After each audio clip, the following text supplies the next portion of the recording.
the throes of the April 6th escalations of the Liberian Civil War, the world witnessed something new.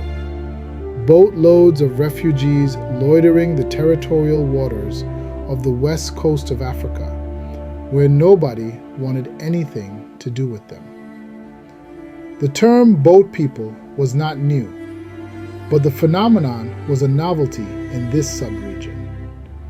The world associated it with Vietnamese, Cambodians, Haitians, Cubans, and Somalians, fleeing wars, violence, political persecution, and other adverse circumstances. Not with Liberians, not with West Africa. Yet it was playing out in real time, in a chilling testament to the fact that the Liberian Civil War had gone way too far.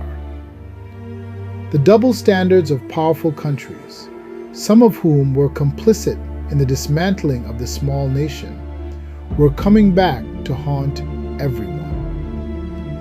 Weeks before, it had seemed like the 7 years of insanity that had drowned this once serene West African nation were finally simmering down. Peace was just a whisper on the horizon, but it trumpeted hope for a deflated nation. Too many peace accords had fallen to shreds, dishonored by egotistical men tearing at the throats of the very people they claimed to have come to liberate. The citizens rather groaned to be liberated from them. Charles Taylor, Alhaji Nkrumah, Roosevelt Johnson, George Bowley, wolves covered in sheepskin. On the back of the 13th peace accord since the beginning of the war, the prospect of peace seemed like a real possibility. There were plans to disarm and conduct elections. The Abuja Accord, signed in August of 1995, had given the pretext for these warlords to occupy their coveted destination, the Executive Mansion. Taylor, Nkrumah, and Bowley, heads of the leading warring factions, were now co-rulers of the nation as members of the 6-man ruling council. It was a tough call because Bowley, Nkrumah, and Roosevelt Johnson had all been allies fighting against Taylor. It was no secret that their allegiance remained sworn to their own parochial objectives. However, in a strange twist of events, Taylor and Nkrumah aligned to arrest Roosevelt Johnson on murder charges. Their fellow council member, George Bowley, leader of the fighting group LPC, in a move that exposed the ethnic underpinnings of most of the war efforts, quickly joined forces with Johnson's Ulimo J to resist the arrest attempt, not civilly, but with blazing guns.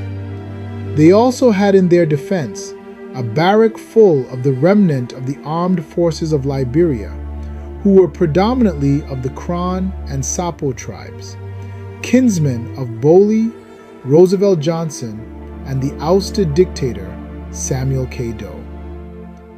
The showdown plunged Monrovia into one of its hopeless moments and left everyone scrambling for the next exit.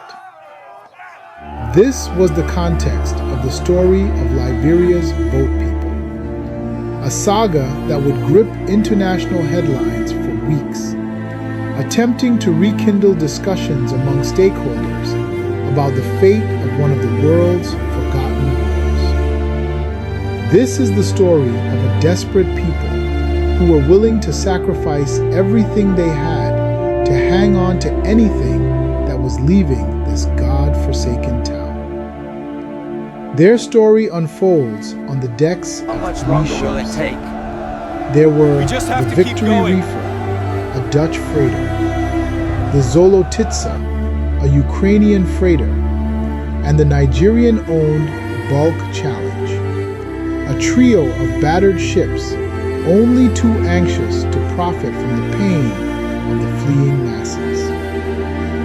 Though all three ships would experience their tastes of rejections, malfunction, and dangerous loitering in the waters of the Gulf of Guinea, this documentary presents the unique twists in their individual odysseys. The journey of the bulk challenge, from hope to hell.